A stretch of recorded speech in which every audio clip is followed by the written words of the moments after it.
Hello, everyone. Welcome to All Things College and Career, the podcast to turn to for all of your college and career planning needs. We are your hosts, Meg Gary and Bobby Ryan, owners of academic and career advising services located in Kennebunk, Maine. We started this podcast to provide helpful information to listeners researching careers, colleges, or academic majors. Choosing your career or college is such a big decision, which is why our motto is learn before you leap. Before investing a lot of time or money, it's so important to do your research and to really explore your options. Each podcast will offer interesting stories and valuable insights that we think you will find entertaining and informative. Subscribe to our podcast and you'll have it ready to go on your playlist every Monday morning. So, learn before you leap each week with us.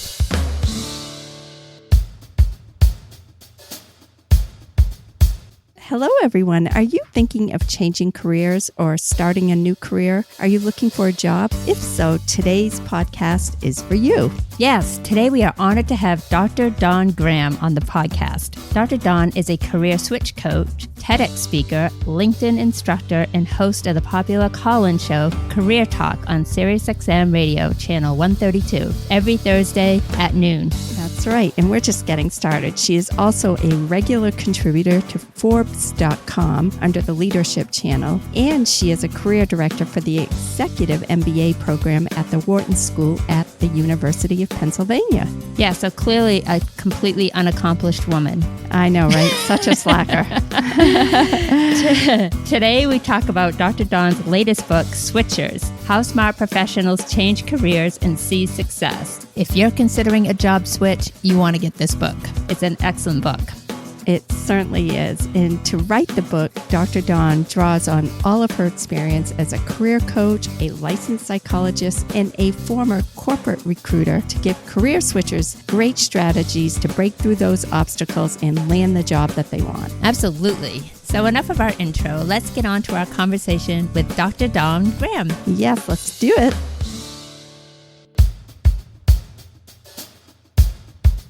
Hello, Dr. Dawn. Welcome to All Things College and Career. Thanks so much for doing the podcast today, and we are so thrilled and honored to have you on our show. I'm happy to be here. This is great. Thank you for the invite. Thanks for being here, Dr. Dawn. And you know, we listen to your show on Sirius XM, and we both love it. And being in the field that we're in, it's helpful to us and to all our clients. So thank you for that. You do an amazing job.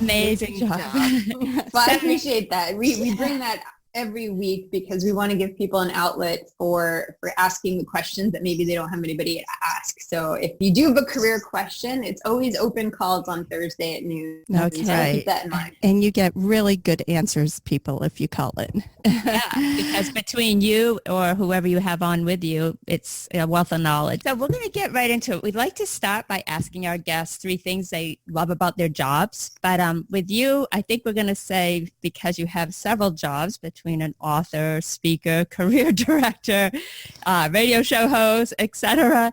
How about we ask you 3 things you love about helping people with their careers? It's funny because one of the things I do love about my job is that there's all of these avenues to get the information out there about careers. So I love that I have the platform of Wharton and the Executive MBAs. I love that I have the platform of the book and the radio show. So it enables me to touch all these different audiences and all these different places. So that actually is one of the most favorite parts about doing what I do. But I think as a career coach specifically, you know, one of the things that is so integral to our identity is our career. And, you know, whether or not we change this throughout our lives, it's something that is very personal to us, and it drives our confidence and self-esteem in a lot of ways. And so it's such an honor to be able to help people figure out what that step is. And then, you know, as it relates to switchers, I think the second thing is we're in a world that's constantly changing and the market is morphing, and people need to be able to see themselves in a different way. So it's really rewarding to be able to work with somebody who sees themselves in a very specific way and maybe doesn't see the possibilities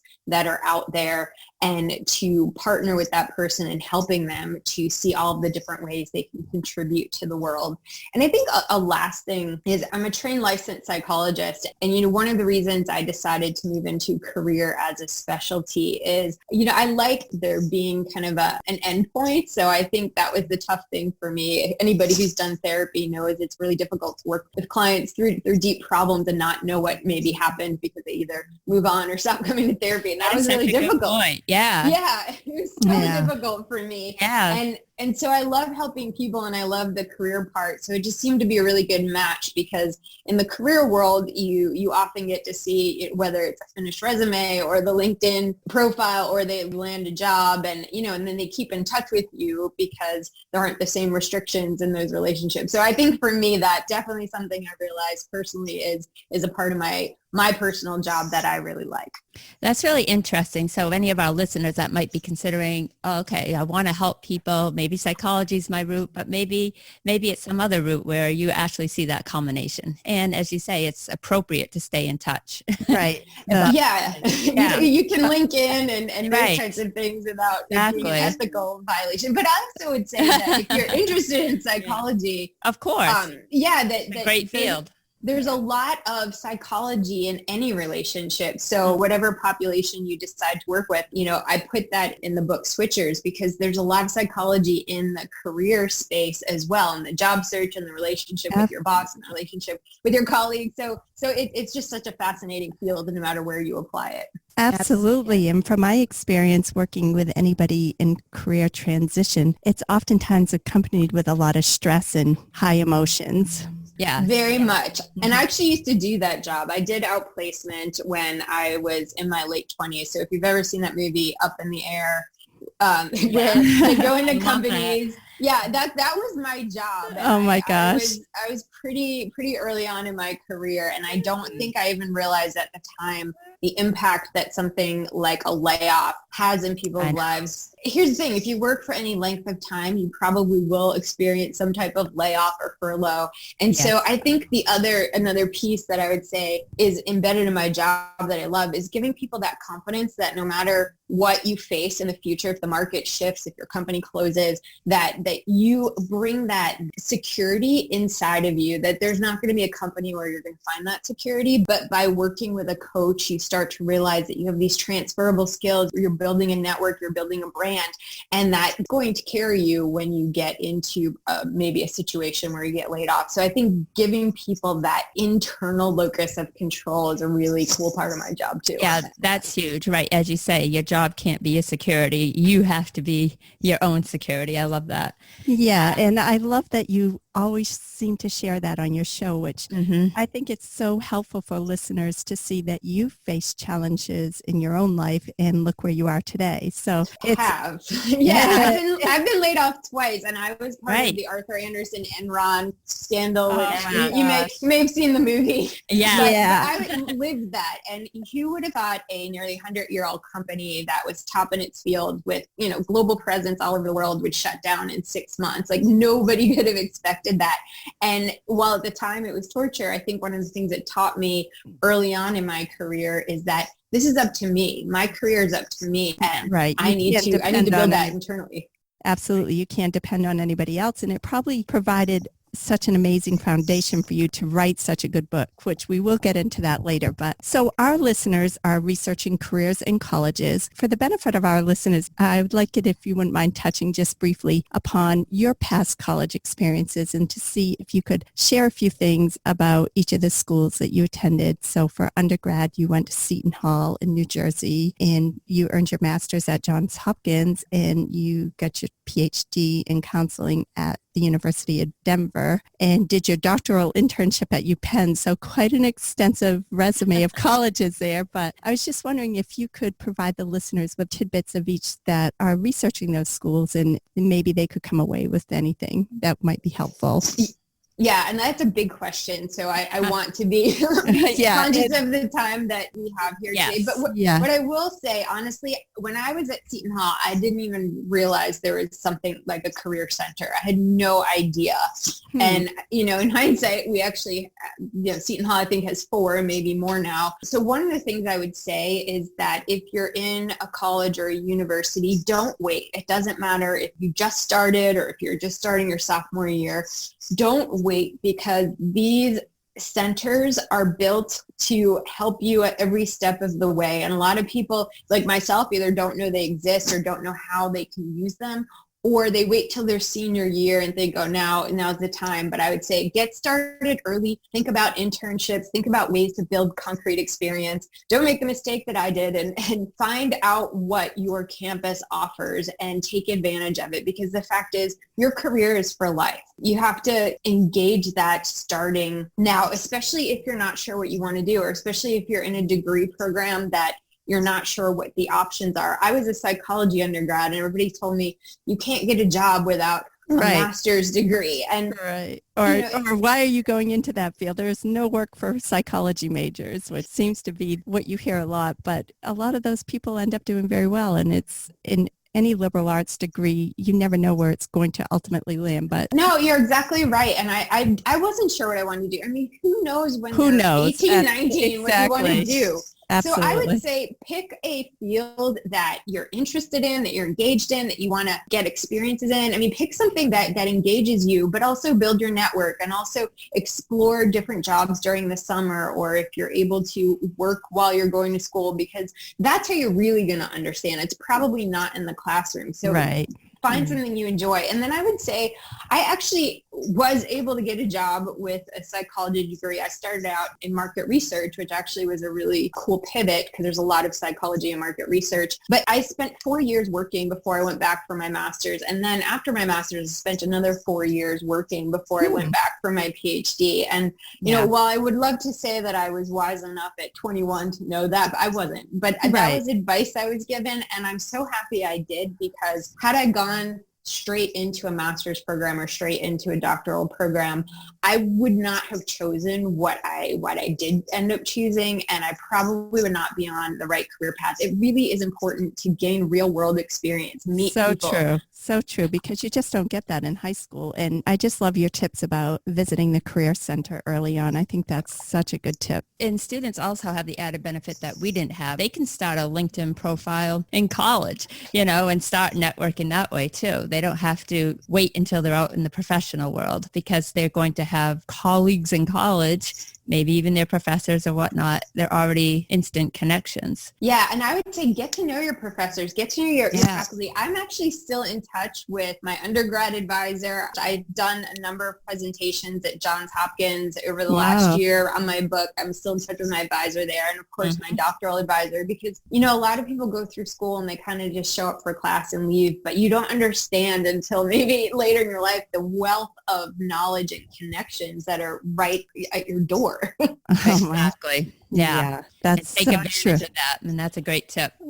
That's so true. And you touch upon that a bit in your TEDx talk, which we'll dive into as well. But so let's talk about your current career. You work as a career switch coach. You're a LinkedIn instructor. Obviously, you're the host of Career Talk, Sirius XM radio, and you're a contributor to the Forbes.com under the leadership channel, and the director of career management in the executive MBA program at UPenn, the Wharton School of Business. So that's a lot of ands. That's a handful, and quite impressive. We're highly impressed by all you have done and accomplished. But can you share with the listeners a little bit about your career? Like, how did you get there? Tips and advice. What is a typical day like for you? What are the advantages and drawbacks? I would love to say I had this all planned out and it was a smooth ride. But here's what I'll tell you, is that most people you meet have a great career story because they've worked on a resume and they've polished it and they've interviewed. but most people have kind of a zigzag path to have gotten there. And so one, I did as well. I really thought I was going to go into neuroscience when I was an undergrad, but it turned out when I worked in the animal lab, it was really hard for me because I love animals and I just couldn't do it. That would be a non-starter for me too. Yeah. So I kind of diverted from that path and tried this market research and it, I landed at Arthur Andersen where I decided to get my master's in organizational development. I loved it there. I thought I'd be at Arthur Andersen for the rest of my career. Of course, the organization closes and you think, wow, my plan is gone. Just went out the window, right? Right. Now, were they part of that big financial crisis and that whole showdown, Arthur Andersen? Or? So Arthur Andersen was part of the Enron scandal. Oh, okay. Yeah. I didn't realize that combination. Oh, my gosh. Yeah, we interviewed somebody else whose whole retirement was lost with Enron. But. Yeah, a lot of people's lives were turned upside down. And what happened was I landed an outplacement at the time, and it was a career I'd never heard of, never even knew it existed. And I had been a recruiter for a number of years, and outplacement put me on the other side of, helping people find jobs after they got laid off. And so I thought, wow, you really got to see both sides of that. And honestly, your experience as a recruiter really shines through in your book, Switchers. I mean, I think that was just invaluable experience in terms of the knowledge you bring to that book. But anyway, it's interesting that you get to see both sides of that equation. Yeah. And if you would ask me in college, I would never said, I want to be a recruiter. It just, I started at an organization, the recruiting opportunity opened up and, you tried out and you're like, wow, this is a good fit. And then, again, got laid off, outplacement. Wow, this is a really great fit. It takes my recruiting knowledge, but it gives me the opportunity to help people on the other side. So I do think there's a lot of trial and error in getting on your career path. Yeah. But once I saw that, I knew it was what I wanted to do, and I knew I needed to build something around it. And that's when I really started researching what's going to be a good path for me. And I thought, okay, getting a PhD in psychology, I realized early on how much psychology there really is in the job search and that process, which is why I decided to go back and get a degree in counseling psychology. And then from there, I pretty much built my career around all things to do with that. But the great thing is, like any career, there's a lot of ways you can express that. So this is my first university job. I've been at Wharton 5 years, but prior to this, I've worked in corporate. I've had my own business. I do the radio show. So I think when you can kind of meet people and explore and talk to people, you see there's a lot of ways to express what you're interested in doing. You don't just have to look at the job titles on the internet and say, oh, where do I fit? You can create some of this stuff, which I think helps people be more fulfilled. Yeah, I love that. You can take those skills that you developed along the way and create your own career in some ways. If you're lucky enough to do that, that's great. Exactly. I think that's so true. It gives you such a sense of confidence that you have some control over this or some ability to design your own outcome. Yeah. And I would say, we often ask young people, what do you want to do? What do you think you want to do? Even mid-stage career, what do you want to do? And I would say we need to start shifting that and start saying, what problems do you want to solve? Because when you ask the question that way, I think people can hone in on a better answer that's not tied to a title or an industry that, where they're making assumptions about what it would be like. But if you say, what problems do you want to solve? That's when people come to life and start saying, this climate change is something that really interests me and I want to get involved in that. Yeah. And then you can figure out the ways to get involved. Right. And then it gives you something to build on or a way to help direct them. Well, maybe you want to start studying some environmental science courses or picking up things that would enhance that ability to solve those issues. And there's so many ways to get involved with that, whether you've got an accounting background or you have, like you said, a science background. And I think this really opens up the world for people when you ask them, what problems do you want to solve? Because they don't box themselves into something. They frame it around their passion, which is really, really cool. Right. I mean, like you say, if they wanted to help work on the environmental issues, but they say, but I'm an accountant, someone that's in your position as a career coach, you can say, I can see how we can work that in, and opens up those doors for someone. And that's definitely the way to go too. Yeah. And another thing that I love that comes across in your radio show is that you don't let people get too bogged down by their lack of education. It's more like get out there and get experience and try things out and build on your skill set. Yeah. Yeah. I agree that obviously I worked in an educational institution, but what I would say to people who are considering their future and whether or not college degree is the right path or a degree in the trades is the right path or, getting a certification or taking a gap year. I think we do kind of put this pressure on people to know what they want at 18, and that's tough to do. Crazy. Yeah. It is crazy. It is. It is. And I really believe clarity comes through action. So if you... Absolutely, yeah. And I think the other thing is things are more transferable than maybe some people realize. So if you start in the trades and you start that degree, you could probably transition those credits to a 4-year institution and, Right. there's so many things, but I also believe that you just need to think about what do I want to do next? Don't be thinking, what do I want to do for the next 30, 40 years? Because the fact is jobs are changing so quickly that true. You're in 30 years, there's going to be jobs that didn't even exist. And probably whatever you're doing now is going to either be obsolete or taken over by technology. Right. So you just have to think, what do I want to do next? How can I build my skills? How can I close a gap? How can I meet people? And then, you do that and then you'll figure out what you want to do next. And then you'll figure out what you want to do next. But don't put this pressure on yourself to be like, I need to figure out the grand plan. Right. And the bigger thing too is no one path to do this. Right. Like you were pointing out, maybe it's a certification, maybe it's a tech school, maybe it's a trade school, maybe it's the 4-year degree, maybe you just go searching for internships and do it that way. I guess the thing is do something. Right? That's well said. Do something. Yeah. Speaking of skill sets or trade schools, just some of these community colleges and technical schools are doing great work right now. But so let's talk about your TEDx talk. That was amazing. What a great job you did in that. It talks about how networking can feel unclean and how a brief conversation with another human being can change your life and how 80% of jobs aren't posted. Managers prefer to hire by referral. With a referral, you can increase your chances of an interview by 50%. And you touch on the tracking systems, the application tracking systems that are now being used that are weeding people out that could otherwise be quite qualified, and how getting a job is really a social activity. So anybody that is looking for a job would really benefit from watching Dr. Dawn's TEDx talk. I think you'd really enjoy it. But would you like to tell us about that experience a little? Or Yeah. Well, first off, you did a great job summarizing it. So thank you.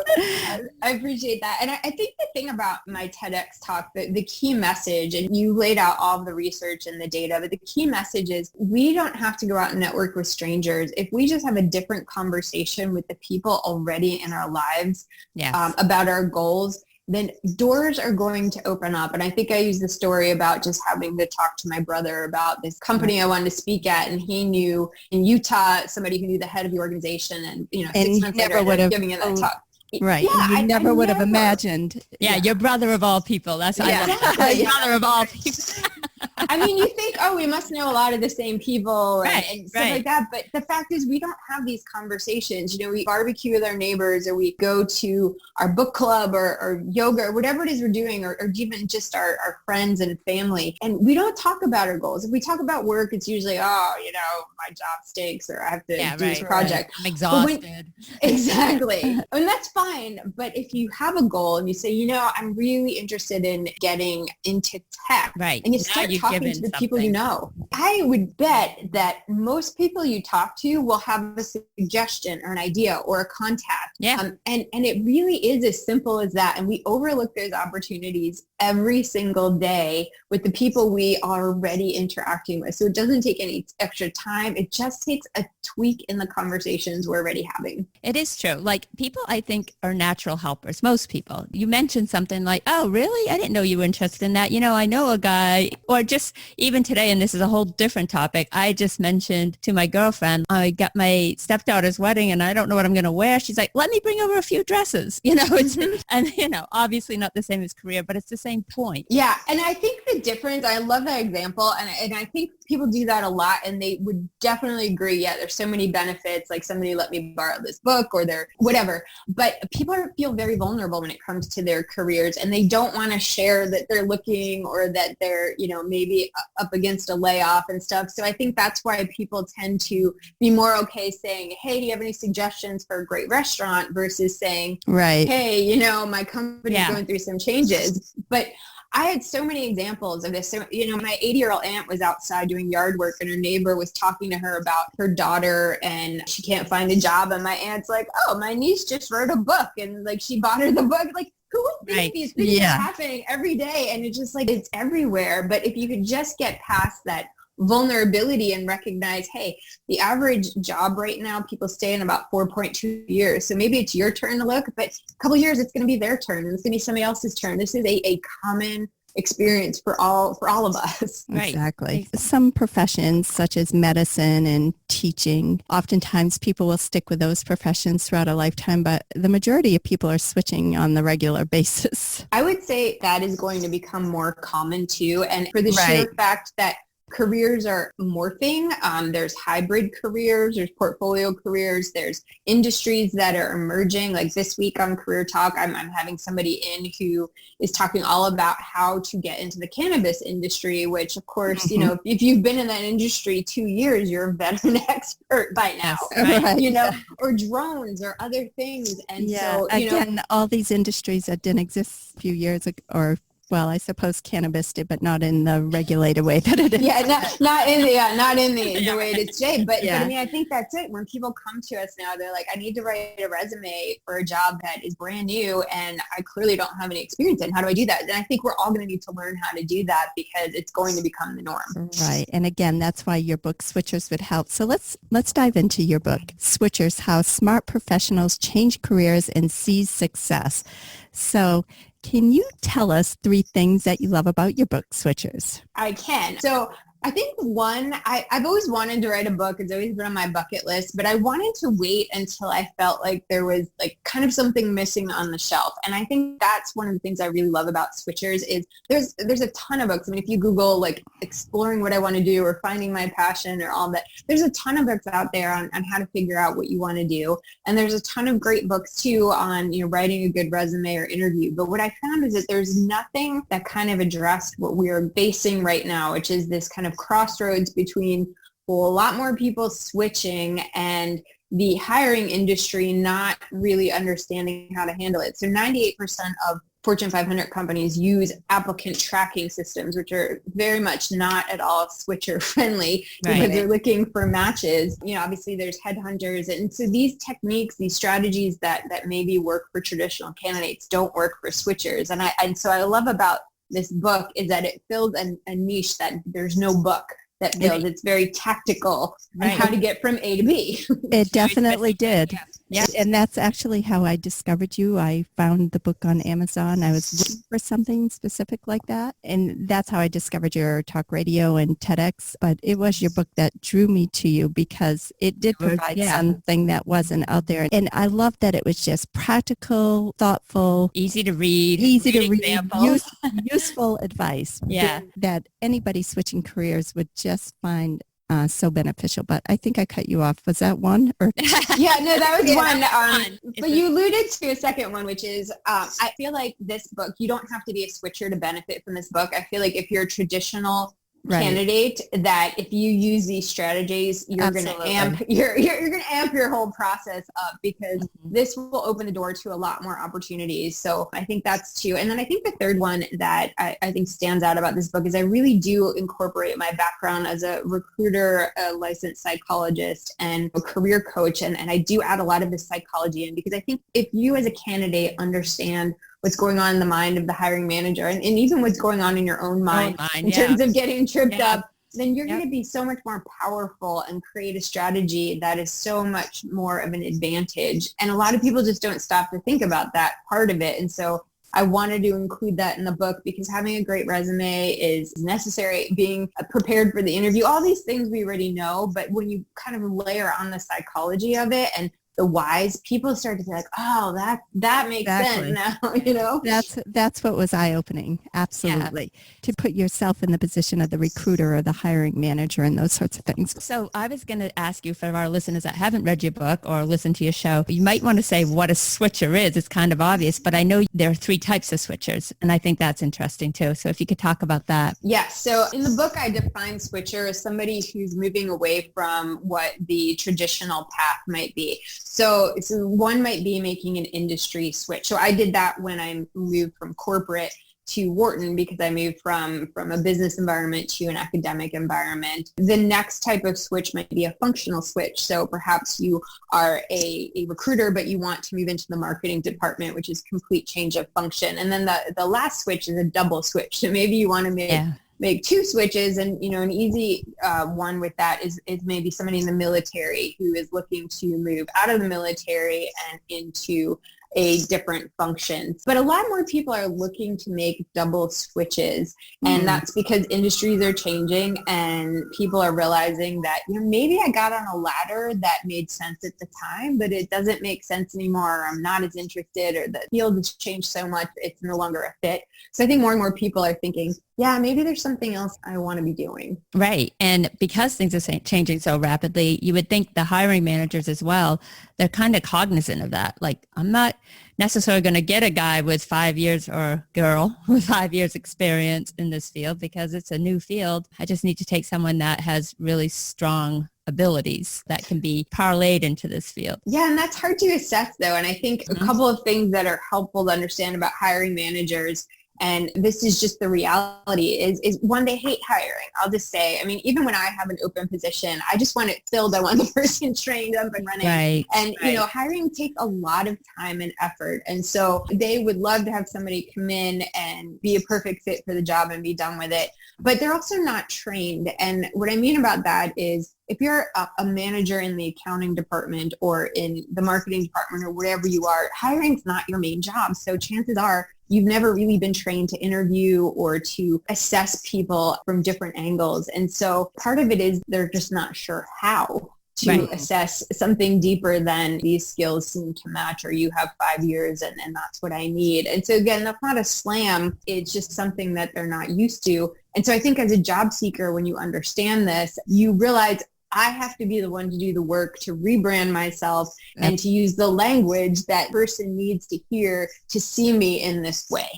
Right. Yes. And it's going to immediately provide them with that sense of comfort, like, okay, this person's going to hit the ground running and this is going to be easy for me. Right. Yeah, honestly, a hiring manager really doesn't care that you're a switcher. What they really care about when you think about it is, are you going to come in and produce results? Are you not going to need your hand held? And are you going to make me look good? And if that's the case, I don't care if you worked in the circus or whatever you did. Right. Exactly. So you just need to convince them that you can do that. And unfortunately, what we've always relied on as job seekers is our past behavior. And as a switcher, you can't just rely on that. You have to rework and rebrand that to show them how you're going to do it. So it does take a little bit more work, but when you can do that, you're going to open up your opportunities significantly. Yeah, and you provide a nice little table within your book, Craft Your Brand, which is really helpful process to do that, to make it easy for yourself. Right. So you can explain to your hiring manager why you're valuable and what you bring to the table. It's a good exercise for sure. Yeah, and I think a lot of traditional job seekers don't even take the step to do that. And I think that's one of the ways this book can really amp your job search, is that, when you start to realize that there's two things I think are really helpful. One, the job search is not about selection. It's about elimination. And what I mean by that is if you have 200 candidates apply to your job and you can only hire one, your first set of priorities is to eliminate 195 of them. And that's a very different process in the brain than selection. And so I talk about that more in the book. So that's one. But I also think that from a manager standpoint, we talked a little bit about this, that they just want to hire somebody who's going to do a good job. And they're worried about this. I call it loss aversion in the book, but this idea that if I hire the wrong person, it's going to be costly. I'm going to have to go through this again. Everybody's going to be upset. Yeah. Yeah. So this is what they're thinking about when they're hiring. And if you can take the extra step and show them how you understand their problems and you can solve them, why should they look any further? Right. That's such great advice. I love that. I wanted to bring up something that you talk about that I love. Everybody always says, oh, well, what's your passion? Follow your passion. I like how you talk about, it's not so much follow your passion. It's more to follow your professional energy. Your professional energy. And I love that. It takes the pressure off. Like when people say, what's your passion? You feel like you have to come up with something. And some people don't have a thing that has driven them their whole lives and they want to be that since they were 4, I like how you follow your professional energy, and that kind of ties back to what do you want to fix? What problems do you want to solve? What problems do you want to solve? I like that approach. I feel like it takes a lot of energy off. And I love your quote from Mike Rowe. Yeah, he's the guy from Dirty Jobs. I don't know if you've seen that, Meg, but I haven't. My boys watched it. Anyway, but I love how he says, don't follow your passion, but always bring it with you. Yeah, and he's a big advocate for figuring out what works for you. And if the 4-year college isn't right for you, then figure out, what your path is. And I like that about him. And that's what I like about the idea of professional energy, because the fact is you may have 10 passions. So you're like, which one should I follow? Or unfortunately, what happens a lot of times, if you do have a passion, maybe it's art, maybe it's photography, once it becomes your source of income, you lose a lot of the joy. Right. It's from not it. the joy it used to be. Right. Oh, that's so true. So true. Better leave the passions as a hobby sometimes. You had said sometimes it's better to leave them as a hobby. Yeah. Right. If they're part of your life is stress relief, and think about why you do your hobbies, then maybe you should leave them as stress relief versus your paycheck. Right. There's no pressure. There's it's just fun enjoyment. And Right. Yeah. It's your outlet. So what do you mean by being the least qualified person in the room? I was wondering if you could share that with our listeners. Yes. So I think one of the things that is also very different than maybe when, the previous generation was in the workforce is that we constantly need to reinvent ourselves. We're not going to be in a situation where we can kind of glide by for the next 30 years and just keep doing what we're doing. And I think one of the best ways to keep your skills up is to be the least qualified in the room. And what I mean by that is, and I think I give the example of, if you want to learn to swim better, you start swimming with a master's team every Tuesday, Thursday, because you're going to be the slowest one in the pool. Yes, you did. I did. I had an injury and I couldn't run anymore. One of the guys I worked with, he's like, you should join the master's swim team. And I'm like, well, why would I do that?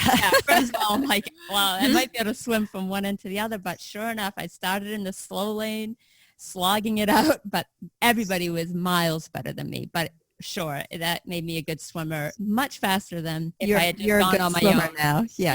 Yeah, I would say then you were in the right pool, because that's the pool you needed to be in. Exactly. And I think we all kind of, we have an app and we're trying to learn Spanish, or we're trying to, we kind of toy with these things. But if you really want to learn a skill and to grow, when you put yourself, as the least qualified in the room, you have a couple of things. One, there are people around you who have more experience. Doesn't mean you don't have anything to contribute, but they have more experience and you can learn from them.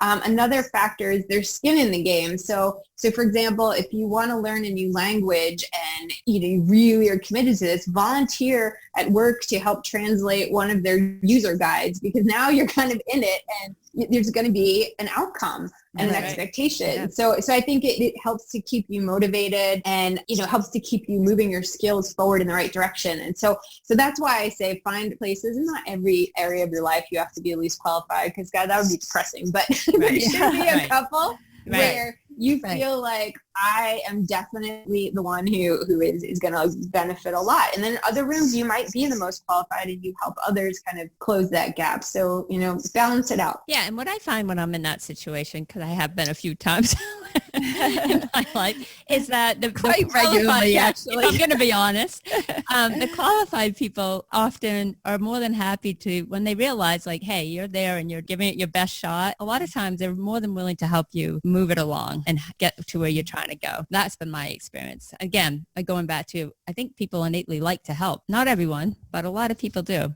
Right. Yeah, I do think people feel good about helping and recognize that it's what makes the world go round. I mean, we have never in any of our lives accomplished anything alone, even though we might need to reflect a little to understand where that help came from. But I think there was a study in Harvard was in Harvard Business Review that said about 14% of job seekers said they received some kind of help in their job search. Now, we know that's absolutely not true. Right.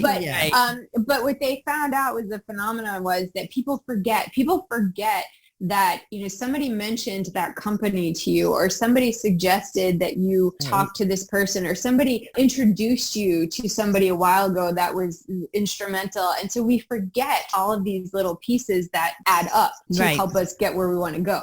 Exactly. That's so true. So what would you say your best networking strategy would be? Is it trying to connect with the people that are closest to you, or trying to make those like second level connections, or is it LinkedIn? What would you say is the best networking strategy if you had to choose? So I would say one of the easiest strategies is the one I had mentioned in the TEDx talk, which is talking to the people you know and ensuring they know your goals. I mean, that is one of the easiest. But if I had to say one of the best things is to make networking a regular part of your life without expectation. And what I mean by that is a lot of people say, I don't have time, or I'm an introvert and I don't feel comfortable. And I'm an introvert, and I will say, sometimes I have to kind of put it on my calendar and force myself. But when you make this a regular part of your life, by, for example, if you're going to an event, say, I'm going to sit next to somebody new, or you are in a yoga class and you say, I'm going to actually introduce myself to somebody.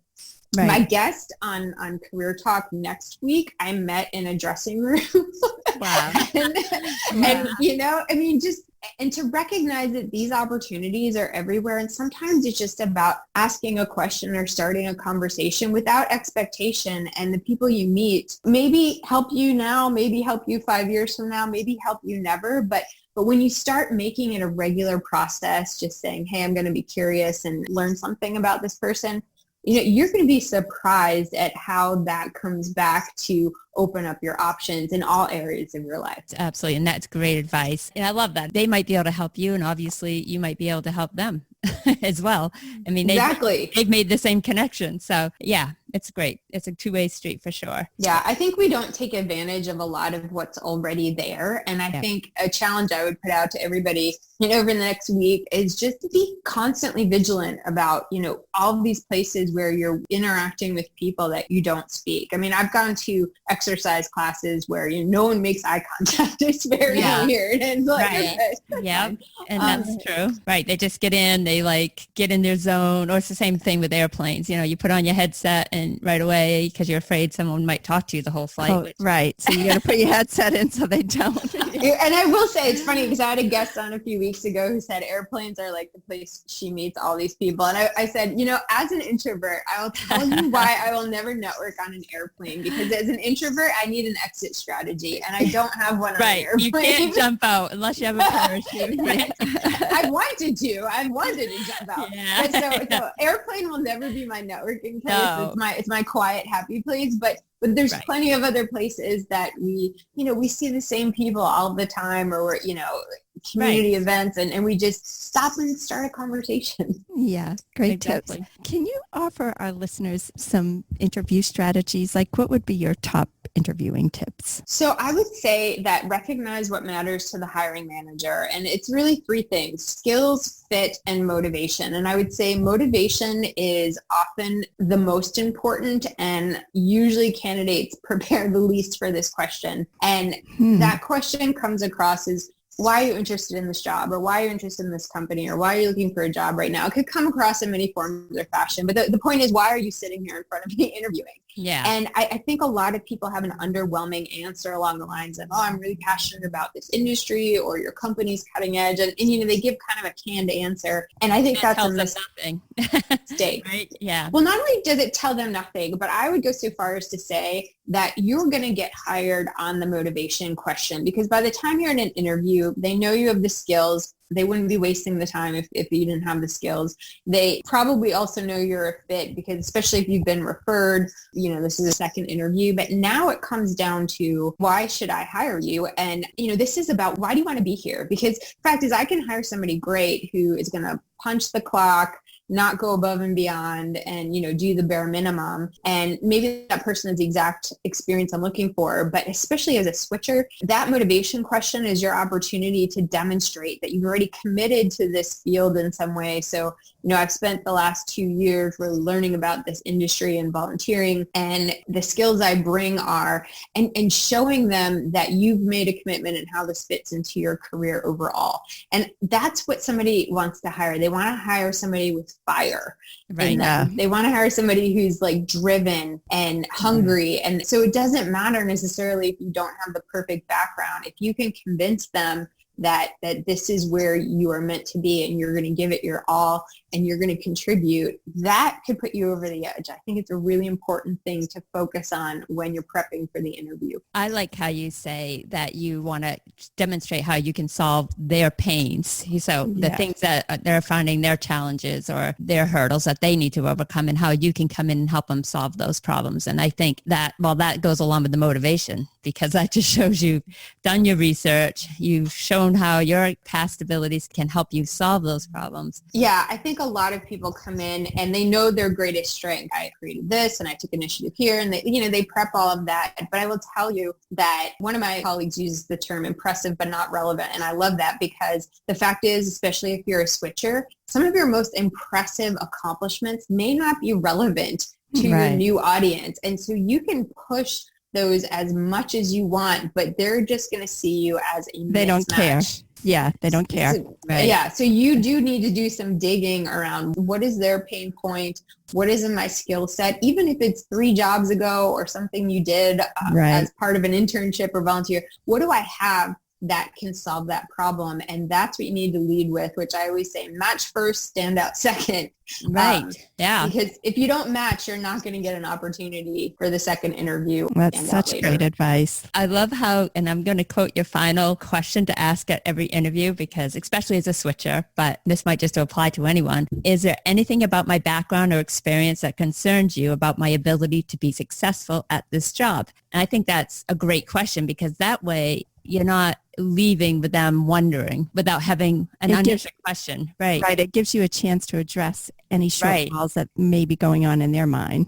Yeah. Yeah. I love that question. And you have to make it your own. You can ask it in a lot of different ways. But the point is, you're kind of giving them an opportunity if there's something that wasn't addressed, because this goes back to, again, hiring managers are often not trained to interview. So unfortunately, if they're hiring somebody for the first time in years, they tend to get better. They become better interviewers as they go, meaning if you're the first candidate, they may not ask you the same questions as if you're the 10th candidate.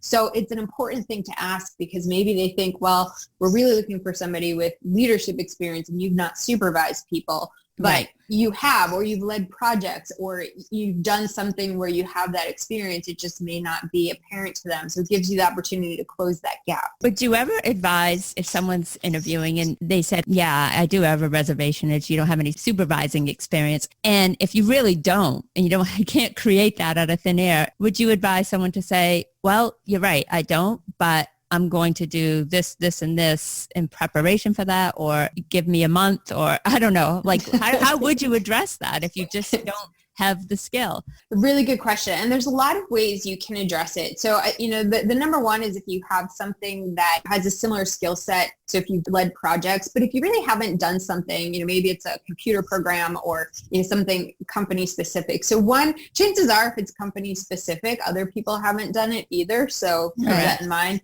But if you haven't, I think one of the things that's important to show is that you're agile, resourceful, and a quick learner. So for example, if it is a computer system that's common in the industry and you've not used it, you may give an example of, you're right, I have not used that specific system, but in a previous job, I had to quickly learn the new inventory system, and the person who knew it had left by the time I started. So I did these 3 things. I called the company, I connected with the vendor who sold it to us, and I worked on it in the evenings to make sure I could learn it very quickly, and I did within a week, and so blah, blah, blah. So, I think it's important to have some situations where you demonstrated that agility and resourcefulness in the past, especially if you know going in that you don't have one of the key.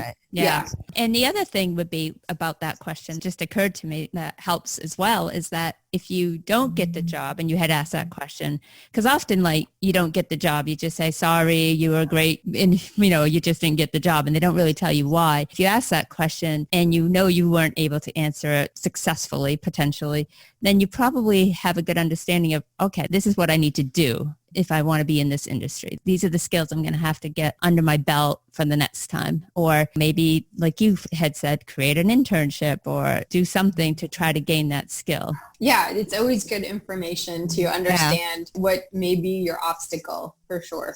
Yeah. So I just have one final question before we begin to wrap this up. You touch on your USP or unique selling point. Can you explain? And you also have a timely way to incorporate that in the interview. So if you wouldn't mind touching on that a bit. Yes. So we all have unique selling points. And sometimes it's hard for us to kind of look at our own experience and find them. So it could be helpful to work with somebody, but it might be a unique set of or combination of skills. And maybe you're a lawyer, but you also have a business background, or maybe you have language skills, or you've lived in a different culture, and that could bring an aspect that will be helpful to the company. But we all have probably more than one. But I think it's really important when you get down, we talked about the process being about elimination, not selection. But when you get down to the top 2 or 3, now it flips to selection. And so you've matched first, and now it's about, okay, why are you different from the other 2 candidates that I'm considering? Yeah. And you have to be able to answer that. So this is where your unique selling point comes in, and you can start talking about what you bring in addition to the skills that match. I think this is actually one of the places where switchers have an advantage, because, so I had a candidate, or I had a client I worked with who had a PhD in chemistry and worked in pharma, and this person really wanted to switch to the business side of the pharmaceutical company, but kept kind of getting the hand with, we don't bring PhDs over to the side and da-da-da. But when this client stopped leading with the PhD, actually took it off of the resume and started leading with more of the business skills, all of a sudden the door opened and she started having these conversations where she was able to talk about how she could solve their problems. And of course, one of the final questions in the end of the interview process was, well, what makes you different from the other candidates? And she's like, well, I actually also have a PhD in chemistry, which in this field. And so the whole. it works beautifully. And I think switchers often have that. So if you can match first, stand out second, most switchers have a really good standout that they can kind of bring in. But unfortunately, if you start with that, you don't get the opportunity to get to that point. So the timing's important. And sometimes if you present as being too overqualified, they might be concerned, oh, this is going to be a financial issue, or they're not going to be happy and they're going to leave. So it doesn't even give you an opportunity to get in front of the interviewer, if you don't really match what they're looking for. I think that's where the psychology really comes in. I mean, as humans, to be human is to be biased. It's just the way it is. And we all make conclusions about, if you were in this profession, you can't do this, or if you have this degree, then you're not qualified to do this. Now, whether it's right, wrong, or based on anything other than our own it's weird experiences, like it doesn't matter, because when you have 200 candidates, you can use those to chop down the list of 200 candidates and weed out, unfortunately, switchers based on those incorrect biases. So that's why it's incumbent on a switcher to do the heavy lifting and rebrand to get in front of those hiring managers. Right. But to really learn all the details and get it all laid out for you perfectly, you really need to pick up the book. I'm telling you, I highly recommend it. Yeah. So Meg bought it, right? And then she gave it to me and I started reading it, and about, I don't know, good 20%, she's got underlined in red. So yeah, it's an excellent book and I really enjoyed reading it. It's a fun read too, because anytime someone gives me examples, real life scenarios, you got me. And definitely you do incorporate the psychology part of it, what others are thinking, and it's just sort of a new way of looking at it. And how to get around your own mind sometimes. The things that are holding you back. So. Exactly. Okay, so Dr. Dawn, I do have 10 rapid fire questions. Pass is an acceptable response. Yeah. Because introverts love love like Well, I'm surprise going to full questions. disclosure. One of my questions, because, and we knew this about you, but was going to be introvert or extrovert was going to be one of my rapid fire questions, but we've already covered that. But We have to take that one off the list. Yep, but that's okay. So now it's 9. Oh, perfect. One's done. Yeah, one's done. Yeah. Done and done. Okay, this one is, if you weren't doing what you're doing, what would you be doing? So if I wasn't doing what I was doing, I may want to, I'll pass. Okay. Yeah, that's okay. That's a tough one. And That Well, is it's not it. tough. It's just hard to explain. My answer would be I'd love to live overseas, maybe in a developing area, and have more of an impact in the world. Wow. Yeah. Great answer. So, Wow. Yeah. Okay. Who do you admire most? Or who is someone you admire? It doesn't have to be most. So this is probably a canned answer, but I think I owe a lot of what I have to my parents. So I'm going to say my parents. Honestly, I think Meg and I probably say the same thing. So We probably would. Yeah. I'd love to be more creative, but I mean, That's they've okay. known me my whole life. And it's just the truth. Yes. Okay. Is there anybody in addition? Who I admire. Gosh, there's so many people, So but many I people. Okay. That's But what I feel like in today's culture, though, you have to be really careful because you can name somebody and God knows what information is going to come out the next day. Right. Fair enough. Fair enough. So true. I know. You have to be on your toes. All right. Here's a safe one. If you lived in a different time, when would that be? Ooh, I think I would, just based on everything I know, I think I would love to live in the early 1900s. And I think that's because that was kind of the start of the Industrial Revolution. And, you know, considering I could study all that and understand where it's going, I think that would be kind of cool. It would be fascinating. Cool. I agree. Okay. Real easy one. iPhone or Droid? Oh, iPhone. Country or rock? Country or rock? Is that even a legit question? It is. It is right now. Should we add rap and No, but okay, 80s hairband. How about Yeah. that? Oh, well, trust me. On my Sirius XM subscription, oh my I have the 80s channel and I do listen to that. So there you go. Yeah. 80s hairband is acceptable. I would call that rock though. Hairband. Yeah, I would call that rock, but Yeah. I wanted to get a little bit more specific. There you go. I love that. So, okay. Paper book or ebook? Oh, paper. Oh, yeah. You can bring it to Paper. the... I'm Gen X, and I just, I hear ya. Okay. Dog or cat? Cat. Yeah. I love all animals. I do but- too. Yeah. And that would be a tough choice. I'd have to choose dog, but I love cats too. Well, I All say right. cat because it's easier to travel. than Yes. Oh, cat. for sure. For sure. Favorite type of food? Ooh, pizza.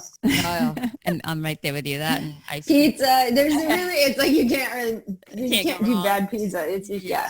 Yep. All right. But here's a deeper question on that. Yeah. Chicago style or New York? Oh. And there's ooh. only one answer. Crust or deep dish. Yeah. Yeah. There's only one right answer. I'll just tell you. You're gonna go with New York, Of course. Yeah. Yeah. and hopefully you so that's don't. big Hopefully you don't eat it with a knife and fork or anything. No. You fold it and Dive right exactly. in. Yeah. Okay. But I would say it's not that I wouldn't eat Chicago pizza, but one, it's a quiche, and two, it takes 2 hours for it to cook and get to you. So that's just Definitely not quick enough. In a week to digest. All right. Favorite movie or TV show? Ooh, my favorite movie is Clue, which is an oldie but goodie, and I recommend everybody watch it. Oh, I'm gonna right. check that out. Okay. Wrap her up, Meg. Oh, that's it. Okay. Oh, I got through it. Yes. Oh, Yeah, good job. Good job. fantastic job. Those are great. Well, listen, Dr. Dawn, thank you so much for coming on. I mean, all of our listeners that are interested in changing careers or just job seekers in general, I think they're going to find this conversation very valuable. And I think everybody should check you out on Career Talk, Sirius XM. And you could fill in the time for that. It's 12 noon on Thursdays, I believe.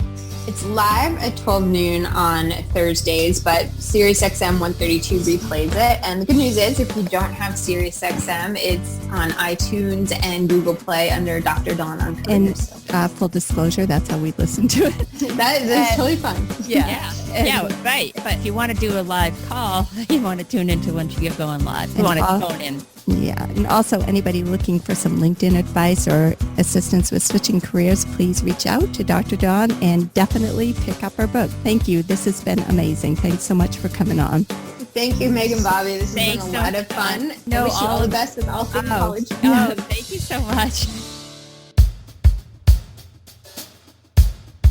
What a thrill and an honor to have Dr. Dawn on our podcast. She is amazing. She certainly is. We are so lucky to have her on. Anyone needing job-seeking advice should rush out and buy her book, Switchers, How Smart Professionals Change Careers and Seize Success. You won't regret this purchase. Yes, and you should also check out Dr. Dawn's new approximately 70-minute course on switching your career on LinkedIn. So just look for that little icon on LinkedIn that looks like a waffle and select Learning, and you will find it. That's right. To contact Dr. Dawn or to learn more about her services, you can visit her website at www.drdononcareers.com or find her on Twitter at Dr. Dawn Graham. Also, you can find her on Instagram at Dr. Dawn Graham. That's right, and we will include all those links in the show notes. Also, the link to buy her book will be in our show notes as well. And don't forget to check out her call-in talk radio show called Career Talk on Sirius XM channel 132, live at 12 noon Eastern Standard Time on Thursdays. Yeah, it's a great show. Definitely call in. So thank you, everyone, for listening today. Yes, and thank you, Dr. Dawn, as well. Yes, thank you, Dr. Dawn. A big thank you. And on a personal note, we want to remind our listeners that we have a new podcasting website where you can search our podcast by career or college. Just visit atcandc.com, which is all things collegeandcareer.com, www.atcandc.com. That's right. Yeah, and we think this website will be particularly helpful for school counselors, college counselors, or career and academic advisors, or anyone researching a career or college. Definitely. You just search what career and college you're looking for, and it will come right up. Yep, we keep adding more each week,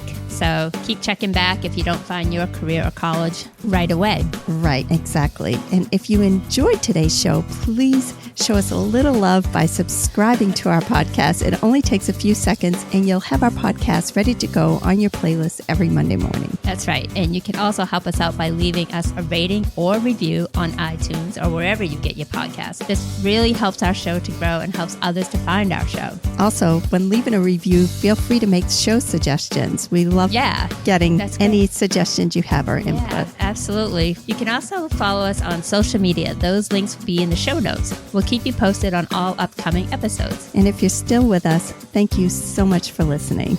Yes, thanks everyone, and have a great day. Take care, everyone.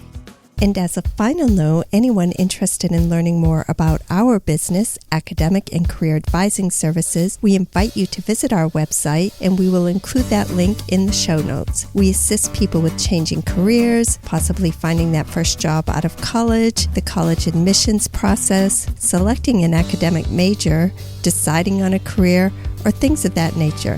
You can check it all out on our website, Academic and Career Advising Services. We are located in Kennebunk, Maine. However, for your convenience, we also offer video conferencing services. You're never too old to change your career or to go back to college, and you're never too young to begin thinking about your future. We enjoy serving people of all ages. If you enjoyed listening to today's podcast and would like to help us out, could you please leave a rating or review on iTunes or wherever you get your podcasts? This really helps others to find our podcast. We would greatly appreciate it. Also, to get all the latest on upcoming episodes, please follow us on social media. All of those links will be included in the show notes. Thank you and have a great day. Thanks so much for listening.